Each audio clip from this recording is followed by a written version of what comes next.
Maine also says he's anticipating playing tomorrow night. What will it mean for you and this group to get them back? It's huge, obviously. I mean, one of the best players in the world. And he's been practicing with us for some time here now, so it's been tough not having him in the games because you're seeing just how effective and dominant really he is in the practice sessions and that. So I know he's excited. Players are excited. Fans should be excited. So yeah, we're fully expecting him to go tomorrow. He says he anticipates maybe a little rest, but based on what you've seen and what we've seen, like, how's he looking? He looks excellent. I mean, the practice sessions, like I said, he's dominant in the drills, but it is practice, and game is a whole different thing. That there'll be some adjustments for him, I'm sure. You know, he hasn't had the benefit of the preseason and really going into the regular season like everyone else. But as we know, he's a very good player, and he'll find his way through it. Do you figure he'll pick up Marner and Richie in that respect as well when he gets rolling? I mean, I'm sure he's going to give a boost to whomever he's playing with. Yes. Do you have an update on Jake and Justin? Jake's just a maintenance day for him today. Justin, his PCR test came back negative, but still feeling a little under the weather, so we'll know more about him tomorrow. How much does Matthews coming back change the dynamic for the power play?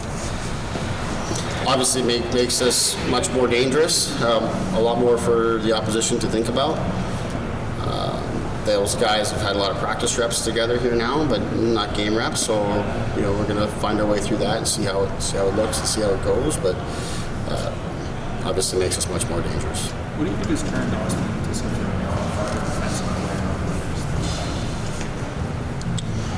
The biggest thing I think is just that he's valued it, recognizing how important it is not only for the team and what it does to keep the pucks out of our net, but it also gets him pucks back quicker, gets him on offense. I think making that connection for him has made a lot of sense. And then he's a big, strong guy with great instincts, great stick, speed.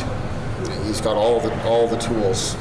So you know, definitely his two-way game is in a really good place here right now, and I think that's probably an underrated piece of his game, just given he gets the much-deserved notoriety for his offensive game and his goal-scoring ability, but defensively he's been extremely valuable for us in that area over the last year and a half. He was saying he wants to be more consistent, I guess, is the area he feels like he has a chance to grow in.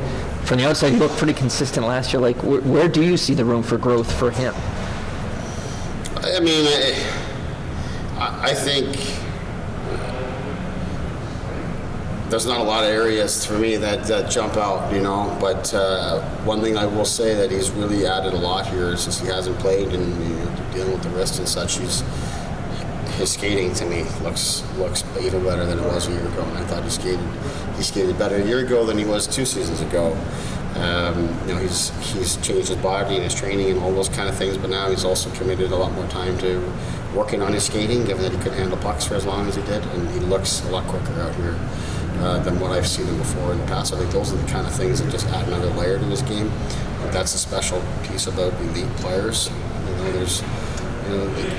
There's a narrative that there's God-given abilities and these kind of things. I mean, certainly that's part of it, but the work ethic and the commitment to continue pushing and to add different layers to the game is what really separates players like him from the rest. Is it more explosiveness, do you think? I think there's that, and just the way he's skating, the way he's got his edges and his crossovers, these kind of things. He looks very confident in his skating, very comfortable at high speeds. So, see that in a practice setting has been very exciting, and I'm sure he's excited to apply it in games and see how that looks through that. But as I said, it's noticeable to me. You're going to play the New York Rangers tomorrow. I think I have a faint memory of them. Are you anticipating playing an American team for the first time this season? Yeah, to be honest, I hadn't thought about it until the question comes just now, because we've been so focused on Ottawa and Montreal really in really going here, not just last season, but preseason here and early regular season. So it is a nice change, nice for coaches, players, and fans, I'm sure, to see some different teams and for us to prepare for a different opponent. I've been going through some New York stuff here this morning, and it is a nice change, but I think it's going to be a lot different in terms of the variety that's going to come. We're going to play 3 different opponents this week that we haven't seen in quite some time, as you said. So it changes things for the coaching staff a little bit, but it's a nice change. How much does it change for you? Because you've probably got a really good book on all the Canadian teams, but know very little firsthand. Yeah, for sure. It's the Canadian teams, particularly the ones we've played thus far, we know very well. The teams that we're playing, the Rangers, for instance, different coach since we've seen them last. Many different players since we've seen them last. So there's a lot of differences for sure, and I'm sure they're going through it a little bit on the other side. And trying to prepare for us. I think everybody's always watching it. Games from around the league, but generally speaking, as coaches, our emphasis was always on the Canadian division. If there's games on last season, I'm generally was watching the Canadian division and knowing that we're going to see some of these teams, in the near future. So you kind of lose touch a little bit with the other divisions, but we've been doing our work to prepare, knowing that we're seeing different opponents, and we've got our pre-scout assignments and things like that. We're getting ahead of the schedule and making sure we're spending ample time in familiarizing ourselves with the opponents, while most importantly continuing to build our own game without the way we need to.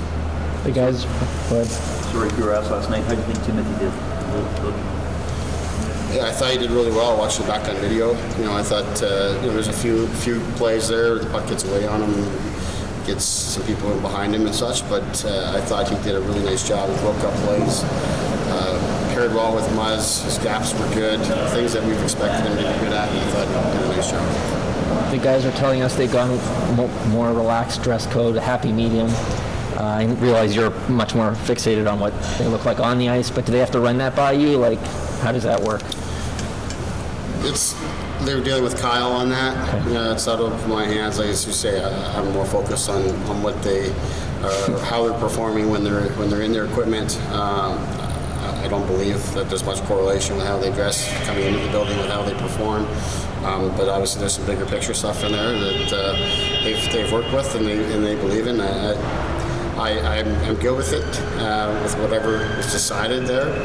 As a parent of young kids in minor hockey that have had to put them in a shirt and tie to drive out to the arena, I'm all for some relaxed dress codes that way, because I do think the culture of hockey is called for to be pretty formal in a lot of ways, and certainly at the professional level you can see that, but some of the youth hockey that it gets difficult for young kids.